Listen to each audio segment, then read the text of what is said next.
Stadiumi Arena Kombëtare do të jetë këtë hënë skena ku do të vendoset fati i kampionatit kombëtar. Vllaznia përballet me Egnatia në finalen e Abisnet Superiore, një duet që përcakton kampionen e re të Shqipërisë. Për shkodranët kjo është më shumë se një ndeshje, pasi është një shans historik për të rikthyer titullin kampion pas plot 24 vitesh pritje. Herën e fundit ishte viti 2001 kur vllaznia ngjitej në maj dhe pjesa e asaj skuadre ishte edhe ish futbollisti Amarido Belisha.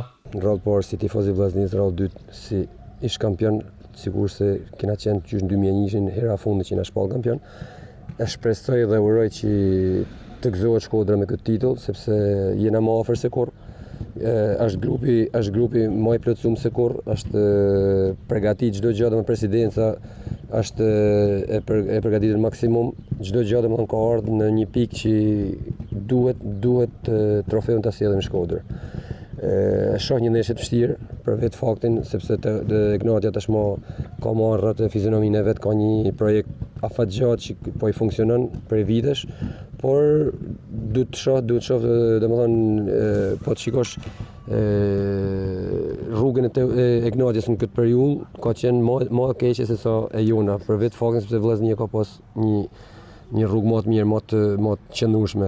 Në anën tjetër, Egnatia vjen si kampione në fuqi dhe kërkon të mbrojtë titullin, por përballë do të ketë një vllazni të etur për lavdi dhe histori. Në një stadium neutral, Shkodra ndërron rikthimin e madh, një titull që do të kurorëzonte një pritje gati çerek shekullore. Sytë dhe zemrat e tifozërisë së këtij qyteti do të jenë të gjitha në Arena Kombëtare, ku vllaznia dhe Egnatia do të masin forcat për titullin kampion.